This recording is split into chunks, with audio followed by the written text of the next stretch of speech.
You're listening to the Rite Retirement Show. 70% of people out there listening to the show today are going to need some level of care. It doesn't necessarily mean that 70% are going to end up in a nursing home, but 70% of people will need some assistance out there. The biggest fear is running out of money for the retiree, but what we see is not enough people spend enough of their money. Cris prides himself in what matters to you. This is the Rite Retirement Show. Hi, I'm Lou Ann Fulmer, and welcome to the Rite Retirement Show with certified financial planner and financial advisor Cris Wallace. He's president of WG Financial Group, and also joining us, Graham Bauer. He's a certified financial planner, financial advisor, and enrolled agent at the firm. Both here today to give us some really good advice about retirement planning. Here's the way to reach out to Cris and our team, and it is complimentary. 256-937-2010. Now, you can call that number or you can text the word visit to 256-937-2010. And you'll get a complimentary discovery session to see, where you are. Are you ready to retire and get your questions answered? Remember to check us out on Facebook throughout the week, WG Financial Group 256, our motto, plan, retire, and play, and the website, WGFinancialGroup.com. Remember, this show is available on Spotify and Apple Podcasts. Just search for The Rite Retirement Show. Cris and Graham, so excited to be here with you guys today. Hey, we're glad to be here as well, Lou Ann. I'm glad to be back, actually. Yes. Welcome back to the US of A. Yes. So it's a fun trip. I did catch the opening to your show last week that Graham did. And he said I was in grizzly bear country. Yeah. Did you see any? No, we saw a black bear. But we did not see a grizzly bear. Jen made fun of me because I bought bear spray.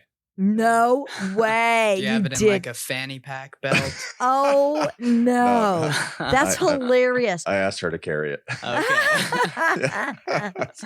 But no, that's real. Truthfully, I did buy some. I was a little nervous at first, but you're around a lot of people, so you're like, people are here, so yeah. Yeah, you don't have alone. to worry. We weren't off in a deep trail. That is hilarious. By ourselves. Oh my gosh, Cris, that's so fun. You should have used those little sticks. Click those sticks together like in Parent Trap. That's supposed to help the bears. Remember that?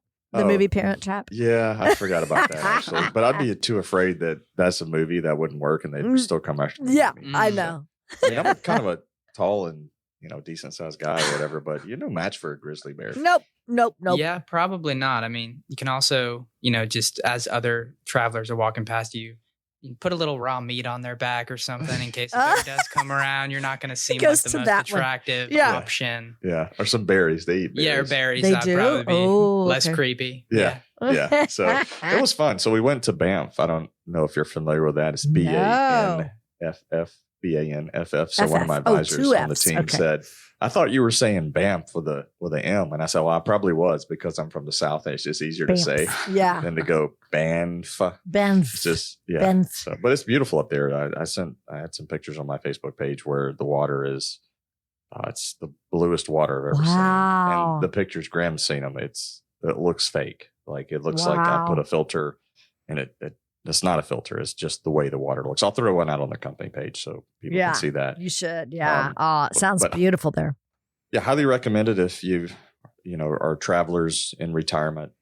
That's definitely an area you want to go. The western side of the United States is gorgeous. This western side of Canada is gorgeous. And I know there's been a lot of political stuff, between Canada and the U.S. or whatever. People were really nice. We had a great time. We did have a little bit of an experience coming back. Oh, really? Yeah. One that I really don't want to have again, to be honest with you. What? So we're on the plane and we got a direct flight actually out of Nashville. So we flew out of Nashville, got a direct flight there and back. So we're leaving Calgary. We're probably about halfway home and I'm sitting there with my headphones on and Jen's reading and I smell something that's burning. Oh, no. I smell something burning and I'm like, okay, I worked at Delta right out of high school, so I know what the ovens smell like. The ovens, when they open them up, they have this very distinct smell. Okay. I've cleaned more ovens and lavatories on a plane than you ever even care to know. Wow. So I know exactly what they smell like. So this was not the oven. Oh. I was like, something's burning. Oh, no. And I look at Jen, she's reading. I'm like, I look at her again, she's still reading. And I looked at her the third time, I said, something's wrong. And she's like looking at me funny. And about that time, this flight attendant comes up to the front of the plane. Looks like she's seen a ghost. What? Yeah, so they're up there whispering. I'm watching their face. They have this serious look on their face. Crap. And I'm like, something's on fire. And is this it? You know, Yeah. Is the plane gonna go down? Oh my goodness. I won't say the airline. No, I won't say that at all. But so anyway, they talked and then finally the smell started to dissipate, and I overheard them because I was really trying to listen. You were tuned in. Yeah, I was really tuned in. They, I guess, turned a panel off or something, and the smell started to go away. So there was definitely something, probably a wire burning, because whatever they turned off stopped it. And by this time, we're probably, I don't know, halfway, a little more than halfway. And they're like, yeah, was something on the plane burning. We think it's under control. We're gonna turn around and we're gonna head back to Winnipeg. So we fly all the way back to Winnipeg, which oddly enough was only about 40 minutes, just how we were geographically. I thought we were closer to Minneapolis. So I was really hoping we would swing in there and I'd see maybe a couple Vikings players or whatever. We flew back to Winnipeg and then ended up, long story short, everything was fine. We didn't get back on that plane. There was no way on God's green earth was I getting back on that particular airplane. Right. So we got off, called another airline home, and did get home at midnight that night. Goodness sakes, that is scary. That's quite a scare. Yeah. Yeah, I never want to be on a plane when you smell burning. No, I get freaked out anytime I just hear a noise that's a little too loud on the plane, let alone a burning smell. Yeah. So I'm texting my sons, like, hey guys, I bought Jen and I first class tickets. They rode in coach. And I'm like texting them, and they slept through the whole thing. They slept through the whole thing. I was like, okay. So anyway, fun trip. If you get a chance, if you're a traveler, western side of Canada, Alberta, Banff, BANFF is a great place to go. And then, British Columbia, we went to Jasper National Park as well while we were over there. It's awesome. That's where we saw the brown bear. The one bear. It was a bear. I don't know. I don't think it was a grizzly, but it was a bear. Oh my. We rode by it in the car. So it's great. Like I said, I'll post a couple pictures on our company page so people can see it, but definitely worth checking out. Oh, good. Well, welcome back to the U.S. So happy to have you back. And Graham, of course, was a pleasure last week. He flew solo again and did quite well. So glad to have you both here today, though, together. Yeah, it's good. Like I said, good to be back. So let's kind of just do a quick little market update. Okay. Not much to report other than that was a really quick World War III. Yeah, it's like over super right. Fast, I don't know what's happening. I haven't seen the news today. I've been away. Last night, so recording on Tuesday, as everybody knows, and there was a ceasefire, I guess, agreed upon, and then supposedly sometime during the night they broke it, and market seems to have ignored it because the market's up like 1.5% today. Oil's actually down. You would have thought, with this type of stuff going on, you would see the market crash and you would probably see oil skyrocket. I mean, that's what I thought.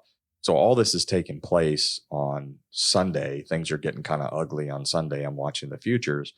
And this is why I don't manage my own personal money, because in my brain, here's what Chris was thinking. And here's what half of the listeners are thinking too. Oh no, the market's going to crash. Here comes World War III. Russia's going to jump in. China's going to jump in. North Korea's going to jump in. We're going to have this all-out war. The market's about to crash, and oil is going to skyrocket. So what am I thinking? All of that. Yeah. Everything I just said. I'm thinking all of that. And then I also thought, well, if oil's going to skyrocket, maybe Monday morning I should buy some oil shares. And oil ended up dropping like 7%. Isn't that crazy? All the reason why on the show we preach don't time the market. But even as a human, I'm an advisor, and I still was thinking the same thing. Why? Because I have the same DNA as most of you guys out there. All of you guys. We're all made in God's DNA. But anyway, I'm sitting here thinking the same thing. I should go buy oil, and I would have lost money if I did that. And this is just why you should have a plan, and I do. And this is why I don't touch my money on a day-to-day basis. You just think you don't do anything, right? Yeah. I didn't. I didn't pull the trigger on any of it. So I didn't take any of my reserves and do anything crazy like that. So So market update. Market's way up right now. On Tuesday. So good to know.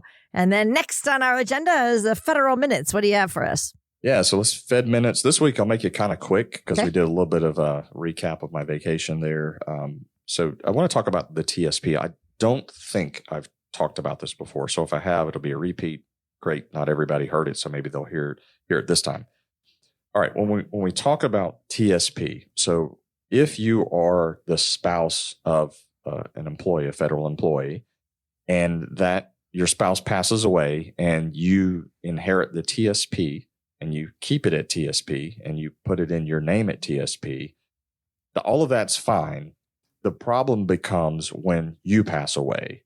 There's no way to make that an inherited IRA for your beneficiaries. So let me make an example. I've got, let's say, a male federal employee, male passes away, wife keeps the TSP at TSP, puts it in her name, and then she dies. The kids have to take it in a lump sum. Mm-hmm. All right, it's really bad.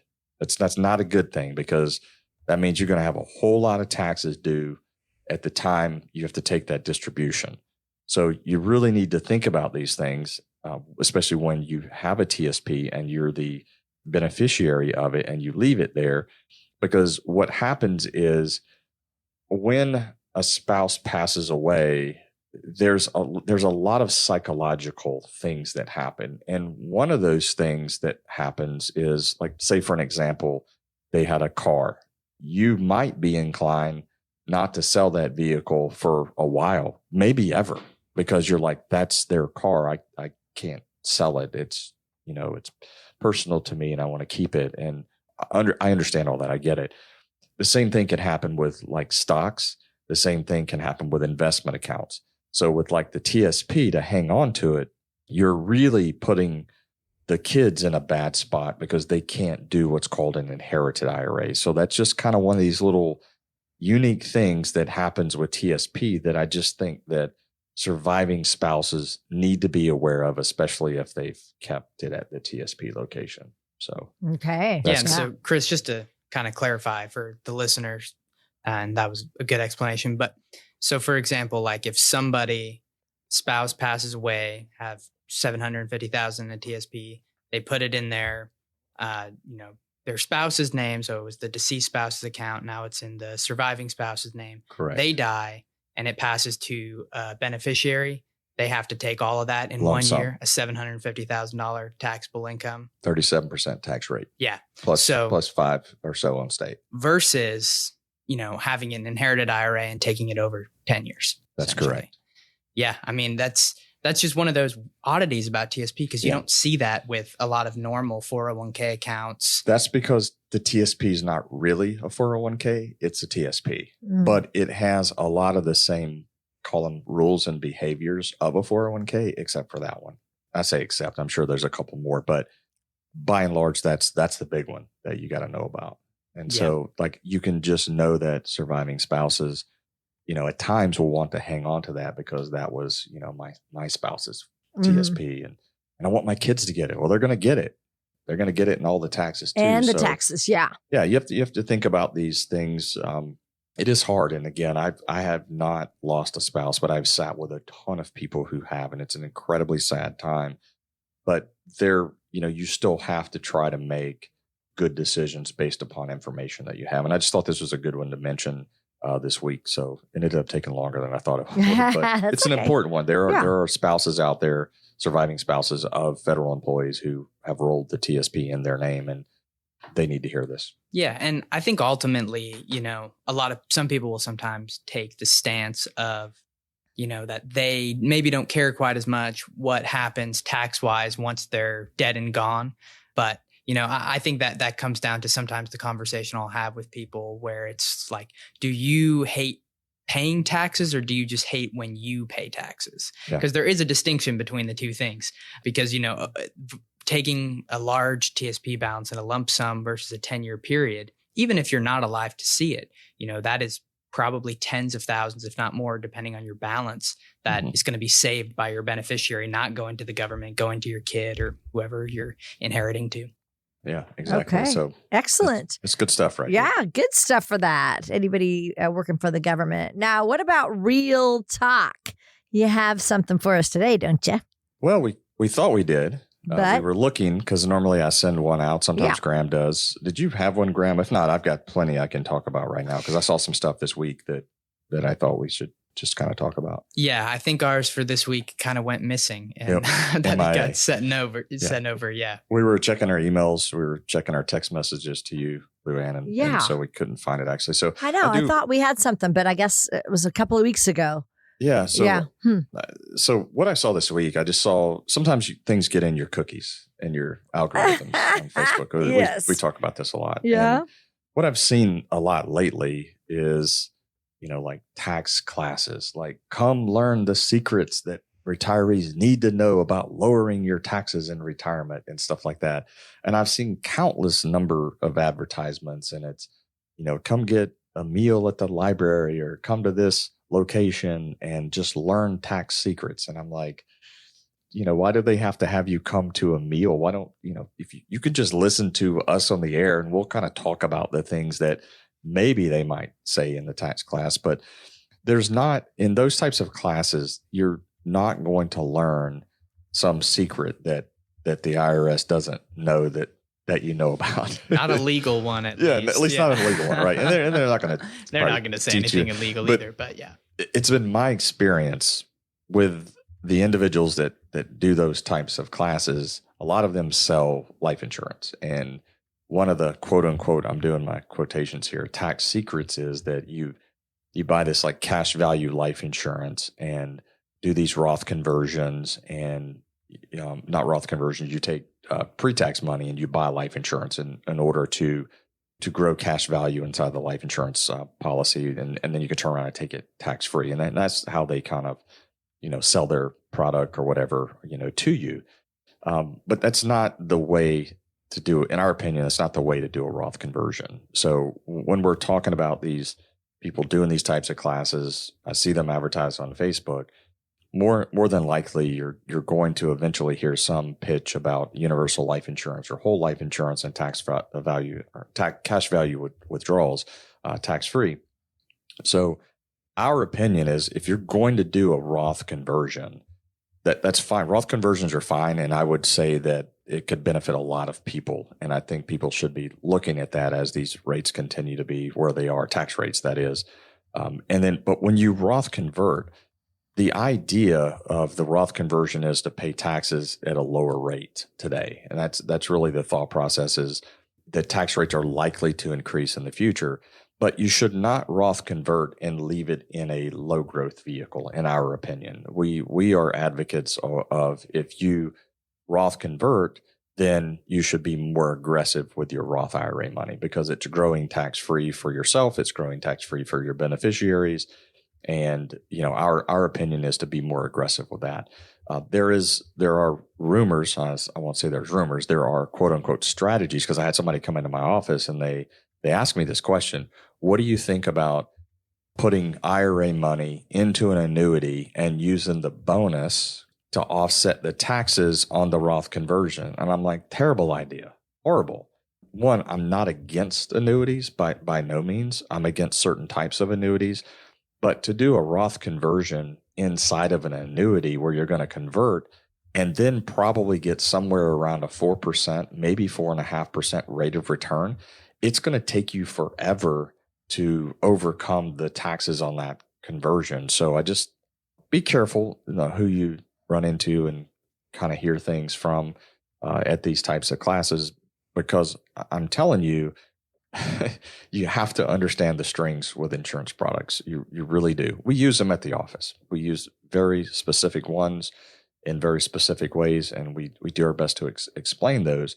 But if you're Roth converting it in an annuity, I'm not sure that's a good idea. And when you go to these classes, the people that are teaching them can make this stuff sound really, really good. They really can. And just be careful. That's all I'm saying. So that's kind of the real talk for this week. Real talk as in real. REEL. And then REAL too. Like, I'm just giving you real talk here. Yeah. You're giving us REAL talk, but yeah, but a little both this week. Yeah, a little both. Yeah. All right. And now let's go to, I'm excited about this. The I can't talk. The Social Security 2025 annual report of the Board of Trustees. And you have notes from this, Chris. I'm excited for this talk. We do. I think this, I sent you and Graham the PDF. I think it was 200 Oh my gosh. 8 pages or something. Yeah. Like that long. We read every word. Every word, yes. Last word. Actually, my friend Chat did.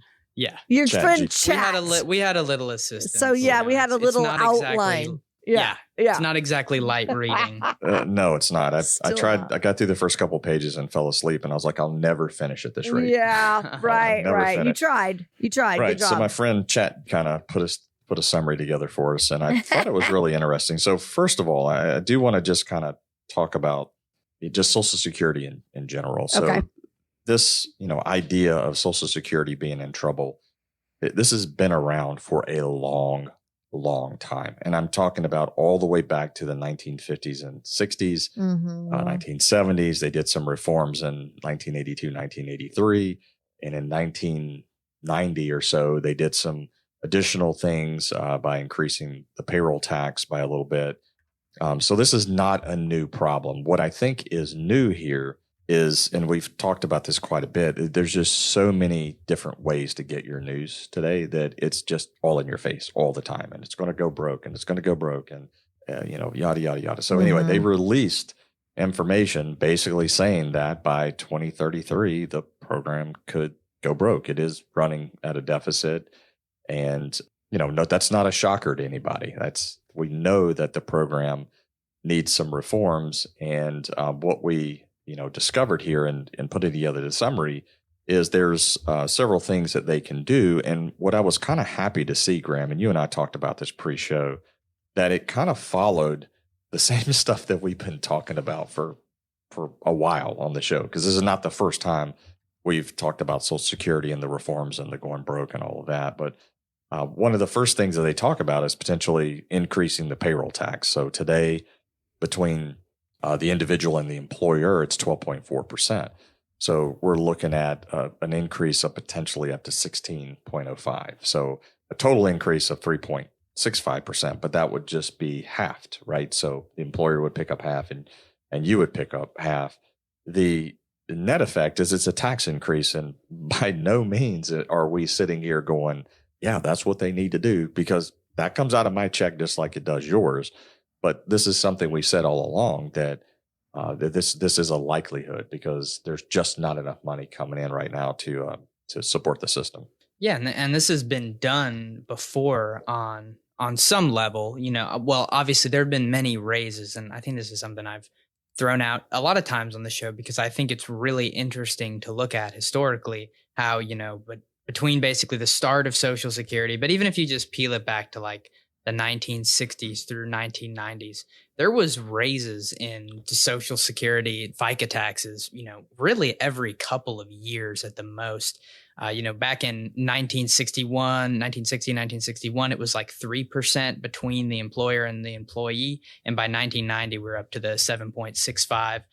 Or actually, that's just on the employee side, not including employer. Yeah, that's including Medicare. Yeah, that's including Medicare as well. So there was a lot of raises in that time period, and the largest of those being 1983 to 1984, which was between employer employee about the same as the proposed one would be now. And I don't know exactly what all sentiment was like around that at the time, but I think you have to look at it from the standpoint of, that raise of a, basically 1.5% FICA tax raise, leading to 75 more years of solvency in the program. So I honestly don't think that that's going to be the first thing that's done, but it would be an easy way that wouldn't be, I guess I'd say it this way. I think that would be a lot less painful than cutting everyone's benefits by 22%. To be raising taxes a little bit on the front end, even though that, affects me and you and people who are still paying in a little bit more. But rather than saying, okay, we're going to slash 20% of benefits to say, we're going to raise 1.5% employer employee each.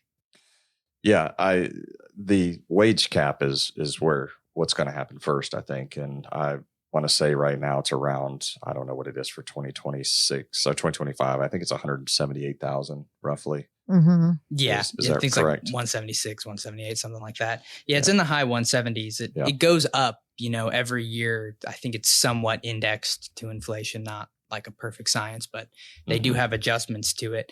But I believe that alone would be 10 or 15 more years of solvency just right there. And, anything that gets proposed here is going to be a little bit politically unpopular among at least some group of people, because there's no way to do this without raising taxes a little bit somewhere, pulling off the wage cap, which is essentially raising taxes, but just more so for high income earners, or, cutting benefits. So neither of those are a popular option. I think it just almost comes down to what is the lesser unpopular option, which probably is, the wage cap on the front side, just because it's going to affect less people than just a flat raise on everybody would. Yeah, and the raise in the wage cap is pretty significant for the high income earner, because at that point, just think about it today, it's 6.2%. So let's just say that you're a high income earner and sometime around August or September, you hit that threshold. So it's 176, 100. So you hit that threshold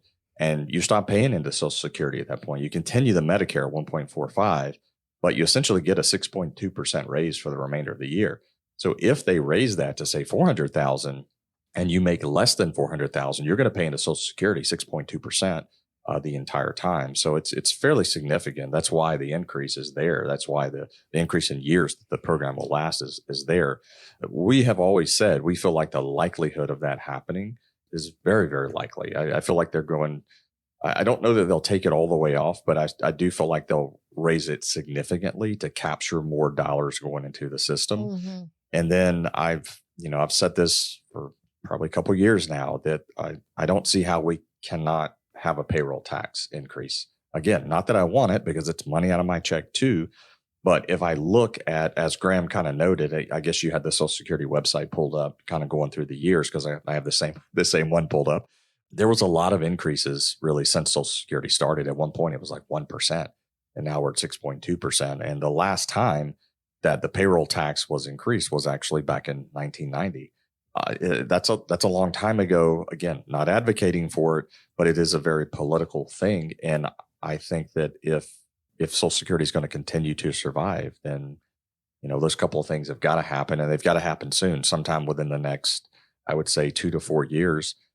They've got to happen. But to Graham's point, it's going to be very political, because no party, Republican or Democrat, wants to bring that up or even talk about or even have that on their running agenda.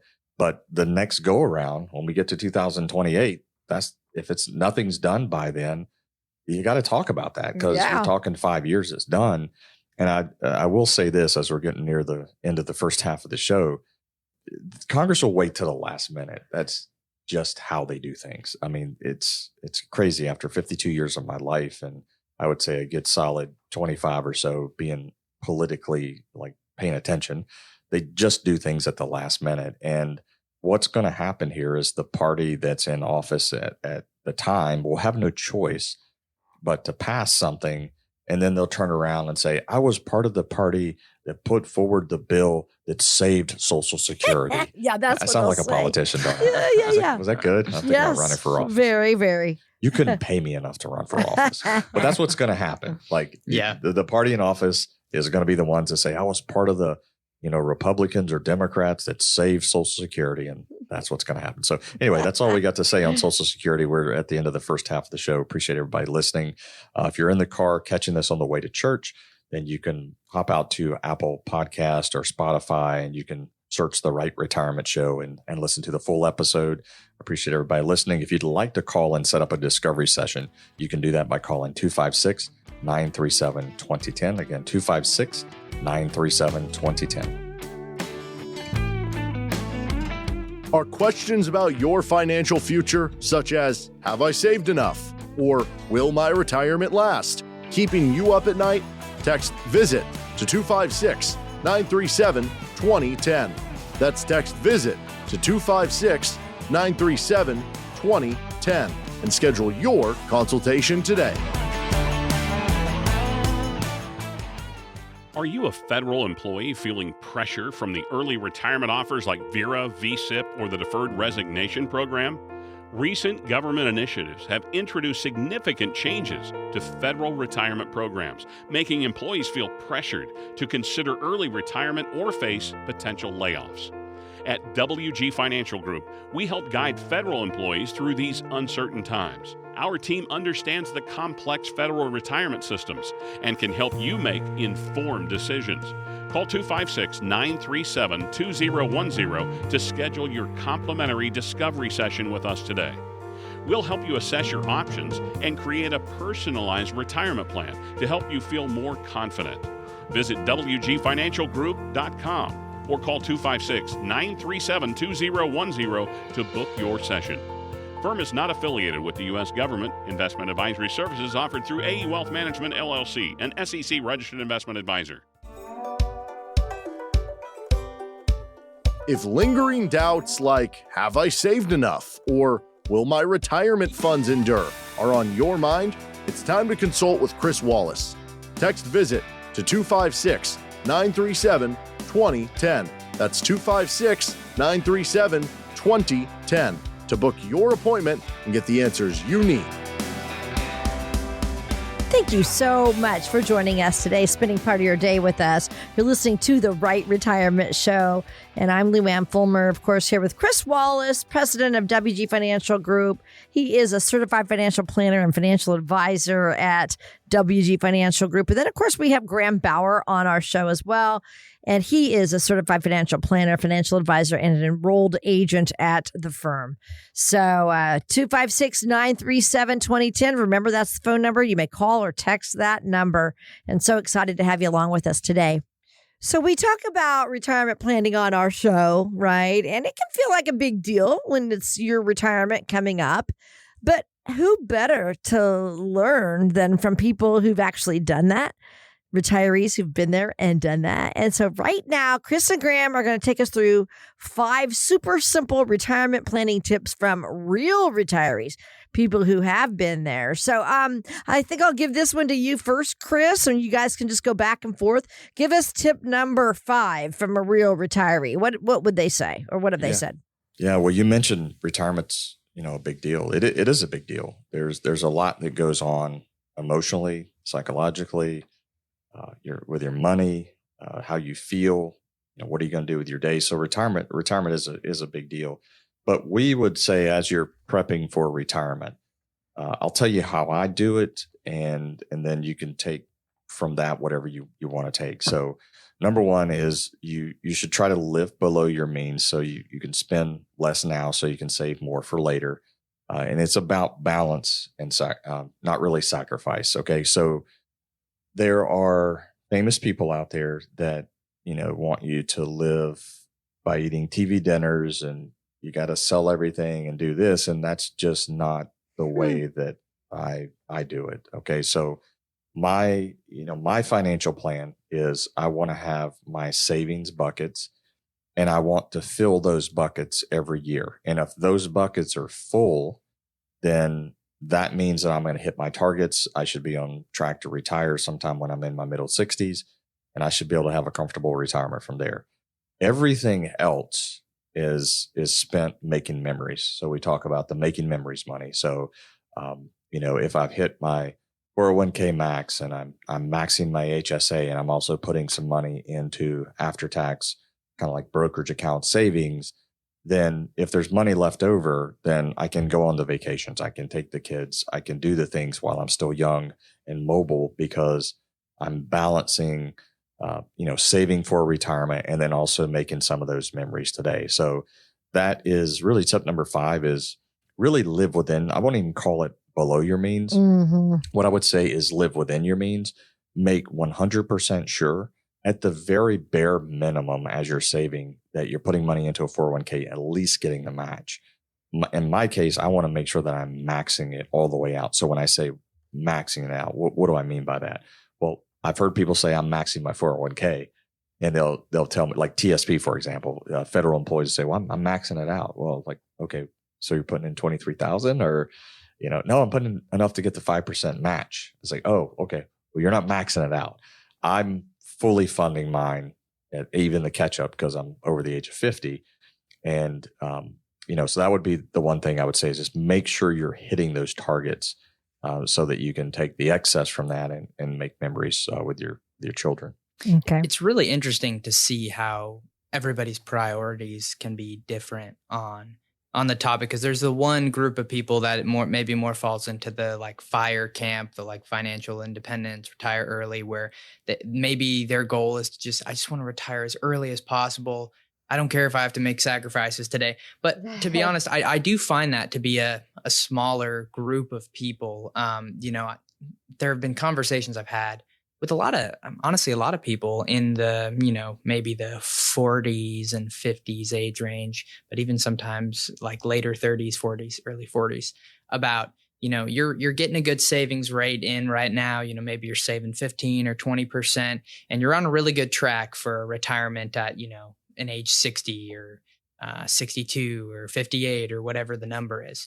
And, maybe if you were willing to buckle down a little bit, even if it's not like huge sacrifices, and say, I'm going to increase that to 22% savings or 25% or something like that, you could get out 5 years earlier. But I found for a lot of people, the ability to make those memories today a lot of times does outweigh the, I want to retire a year or two earlier. Now, when you're 56, maybe you're like, well, maybe I should have buckled down a little bit more. I'm done working now, because it's obviously, more present minded than future minded. But, I agree that I don't think for a lot of people they have to sacrifice necessarily to hit those marks. But it's just about, what is the bigger priority? Is the bigger priority, I want to get out as soon as possible? Or is the bigger priority, I just want to get out at a normal retirement age and be able to make memories with, friends or spouses or family or whatever else. Yeah. Also, I want to toss this in there. While you're working, I think psychologically it's easier to take that big trip. So back to my points of, hitting your savings targets. And then I think what you were saying was you could put even more away and maybe you could retire a little bit earlier. But I think also, there is that, right? But then if you, hit your savings targets and you take the kids on this big, trip to Europe or whatever, psychologically, I think it's easier because, you still have that faucet of income coming in from your job. So, taking that trip is a lot less stressful than if you were, say, 63, retired, and now you're pulling, 30,000, 20 to 30,000 out for this big family trip out of your retirement nest egg. And now even if you could do it, it's still psychologically going to be harder to do that versus, say, doing it at 57 while you still have a job.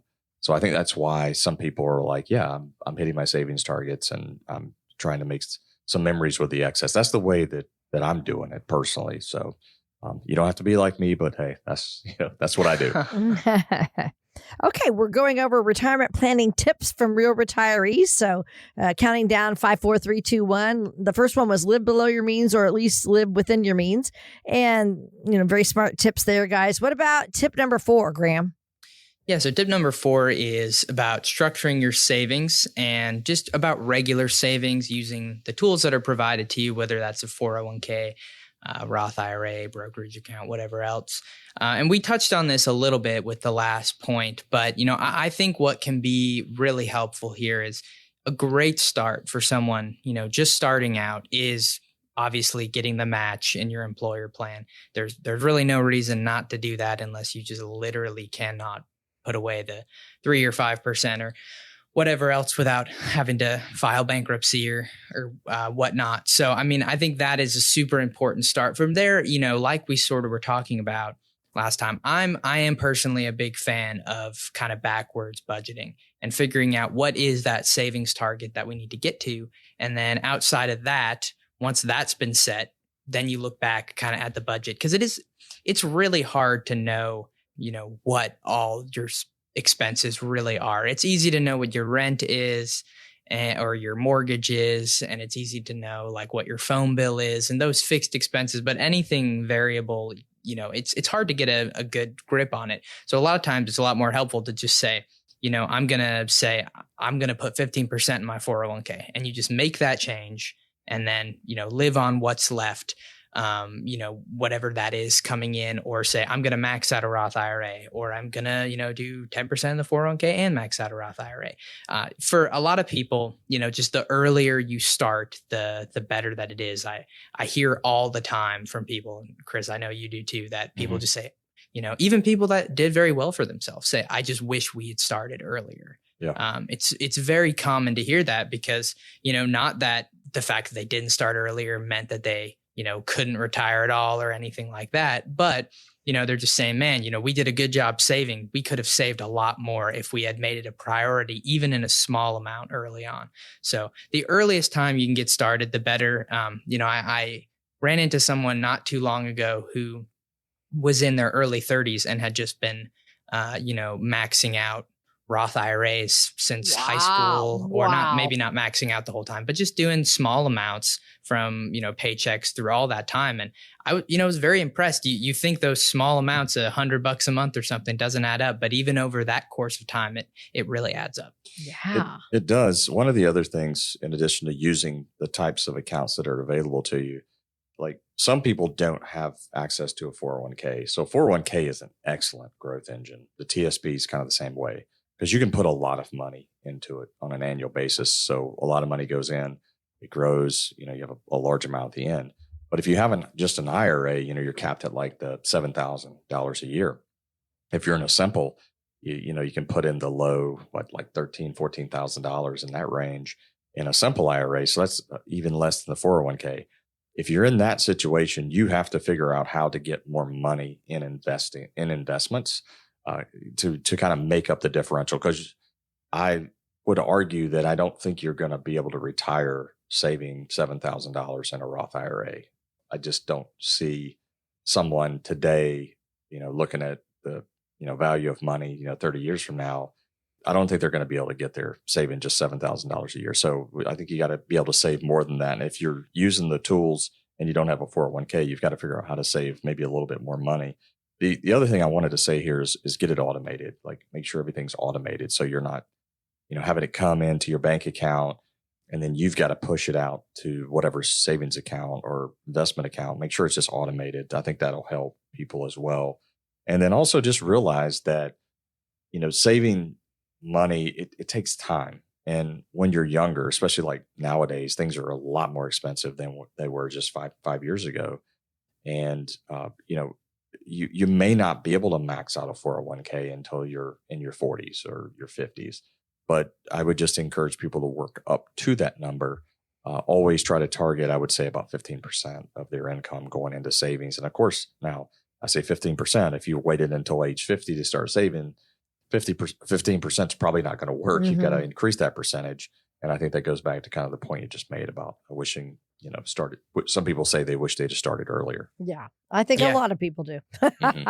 I mean, it's definitely probably one of the, you hear that about a lot of things in life. My dad is a music teacher. He teaches guitar, and probably one of the most common things when, we'd be at church or, out in town somewhere and he met someone and told them what he did is people would say, oh, I wish I started playing when I was, 5. That's what I say. Yeah. They feel like it's too late to start, and it's not too late to start on those types of ththings. But just like if you never played guitar before and you pick it up for the first time at 30, it's going to be a lot harder than if you picked it up for the first time at 7 years old. And, you had more time or just time in general on your hands to work on it, and more formative years. So it's not like, if you missed the boat early on, it's all doomed. And I do try to remind people that, a lot of times people do make up for some lost years later on when, especially, you're talking about like a couple who one person stayed home to, be with the kids, and they were raising kids through elementary, middle, high school, college expenses, car insurance for all those people, health insurance for all those people. And then you get to a point where, maybe you're back to 2 incomes, all the kids are out of the house, you're making more than you ever have before. And you can kind of make up for some of that, but it's going to be a lot more on the back end rather than kind of a steady stream over time. But, that is the story that you end up hearing from a lot of people, just because, if we've seen people come in with 6, 7, 8 kids, and that can be a lot of extra expenses for that time period in life. But, it's not all doom and gloom, as long as you're able to kind of make up for that on the back end. Yeah, big shout out to Graham's dad too, by the way. Graham's dad's a radio listener, podcast listener, actually.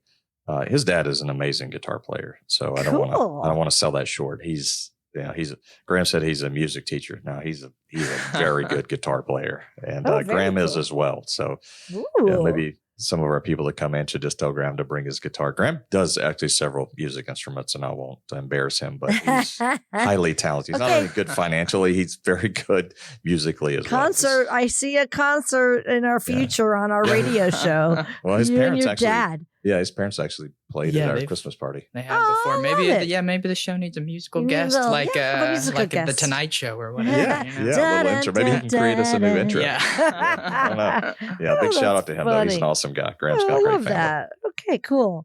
All right, so let's move on to tip number 3 from a real retiree. What do we have?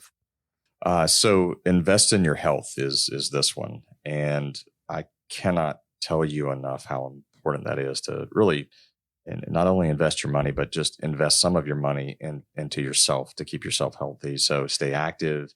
You want to eat well. I'm a big advocate of going to get regular checkups, like every year. So men, if you're listening, go get your physicals. There is, just the medical means are out there to be able to check on yourself to kind of capture whether or not you're doing well.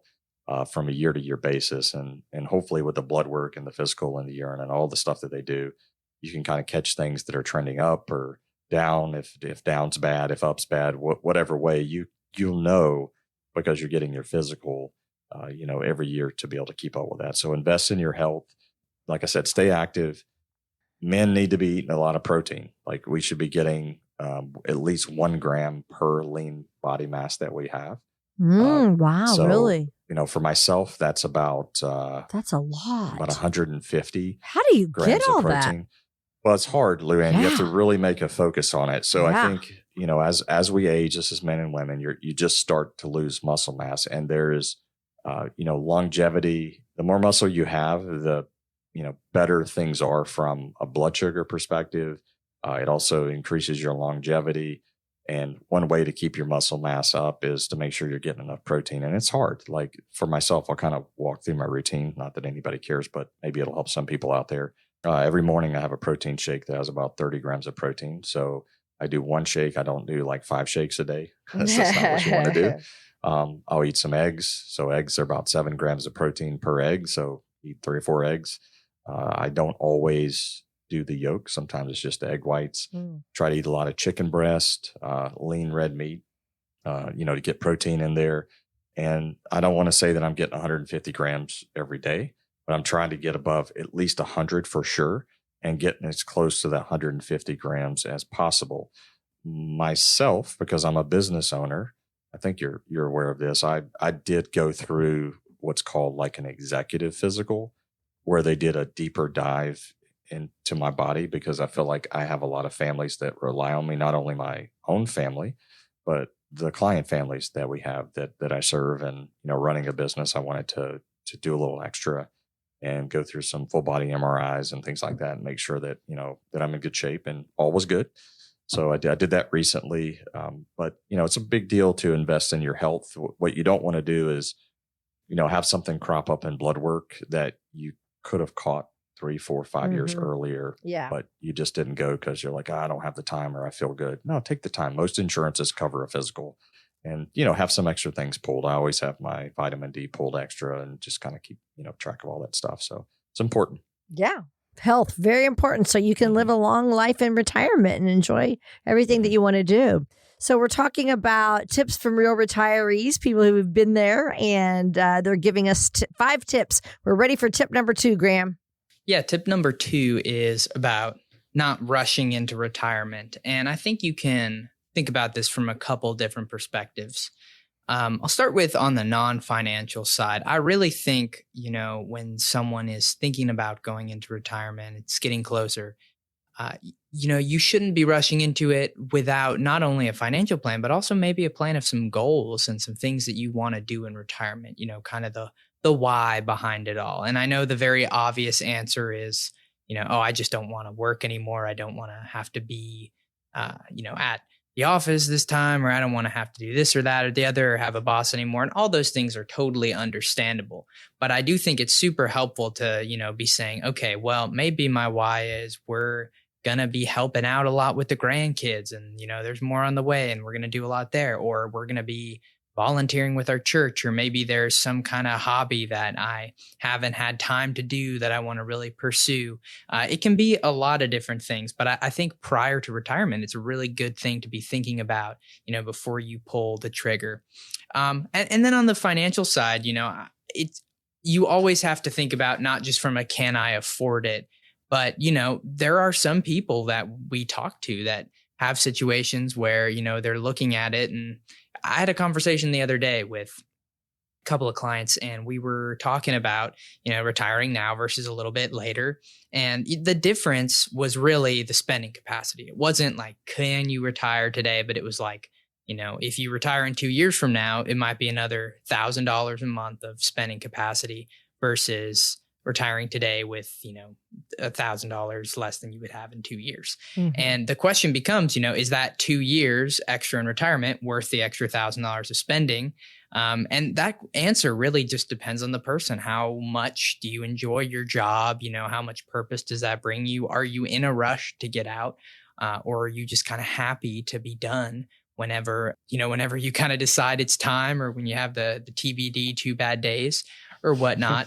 But, it depends on each individual person, the answer to that question. But I think it's a good thing to be thinking about, because not only does, 2 years less in retirement, or 2 years less, 2 years more of working rather, lead to 2 years less of withdrawing out of your savings, but it's 2 more years of contributions as well. Usually mm-hmm. when people are contributing, pretty high dollar amounts. So the swing is pretty big again, but time is also invaluable for a lot of people. So that's a question that we try to help people with, but a meeting like that usually ends with, us saying something along the lines of, here's all the data. Here's what it would look like. You and your spouse go home and figure out what the best option of these is for you. Mm-hmm.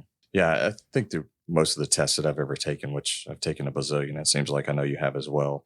The quickest way to rescue a financial plan or to be able to spend more is to just work a little bit longer. Yeah, to your points there. So yeah, good stuff. Yeah. All right, then we are ready. Drum roll for tip number 1 of from retirees. What would they say?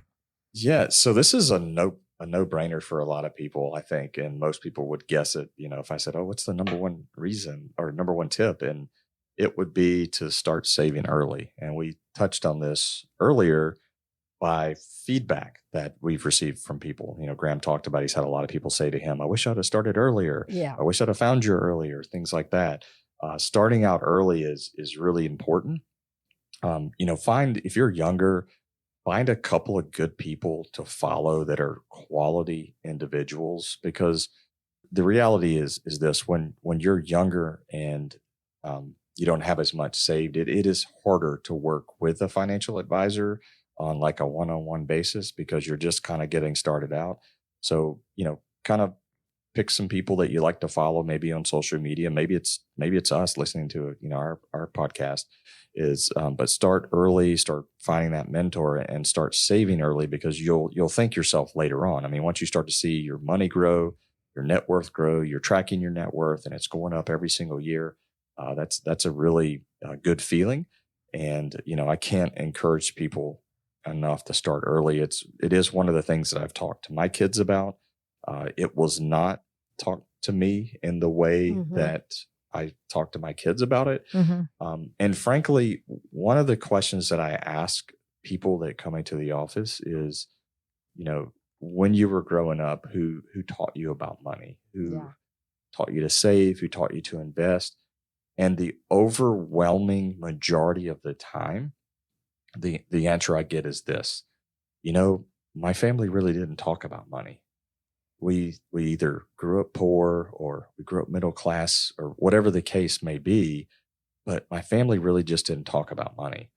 And I'm telling you, if you're listening to the show as a parent today, maybe you're in your 50s like I am, or maybe you're a grandparent, it's important to talk about money with your kids and grandkids, because learning to save money is a behavior that is, I feel like it's a learned behavior. Mm-hmm. Because we live in a society where we're on social media and we see so-and-so got the new car, the new house, or or whatever the new thing is, and we want to go buy it. We have Amazon on our phone. I mean, I was telling Graham that while I was out of town, my zipper on my backpack that I carry my computer in, it broke.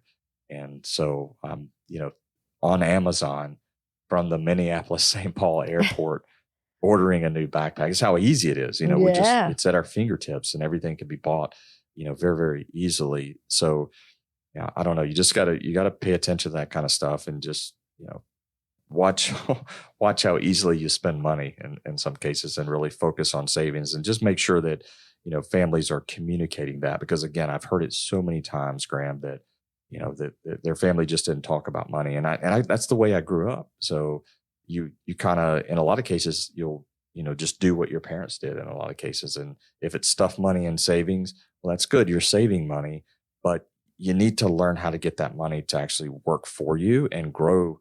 And that takes the investing behavioral change that I think a lot of people have to make that transition to. Yeah, no, it's a very, it's a very, I feel like, hush topic in a lot of families. And, it is. Yeah.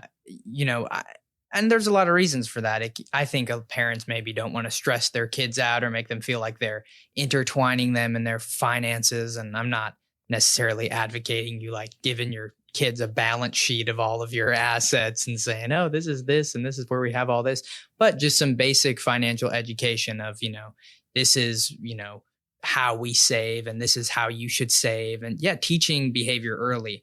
We do have, quite a few clients who, will have their kids even just come talk to us, because they're clients of ours. Mm-hmm. And so their kids will come and we'll just do complimentary kind of meetings with them. They're younger, just give them some pointers on how to start out, make sure that they're taking advantage of the opportunities they have. Cause a lot of it is just education. And when you're in the industry, it's easy to forget that a lot of the public just doesn't fully understand the options out there. But, people are busy, they have lives, and they don't spend all their time researching personal finance. So sometimes you kind of just need someone else to come in and say, hey, here's what you should be doing. Here's how to do it. And, just kind of help teach that habit. Yeah. I think when parents, talk to their kids, sometimes their kids don't hear it the same, because they're watching the social media stuff today. And so just a warning to be careful. That's why we do the real talk. Be careful that you're not sold by reels out there if you're younger listening to the show. Just be careful of that. Make sure it's credible. And then also understand, I think it's probably the most important thing I can say on this show, like your wealth is not going to happen overnight. Like you're not going to, I would say 99.9999% of people aren't going to invest and become a millionaire overnight. It takes time. And you have to have the patience and the diligence to kind of stick with that and stick with your plan, even as a young person, to continue investing, because it does take time, and you're not going to buy Bitcoin and become a millionaire overnight, even though some people did that. The large majority of people out there today that are millionaires today have saved, and they've done that over time by sticking to their plan.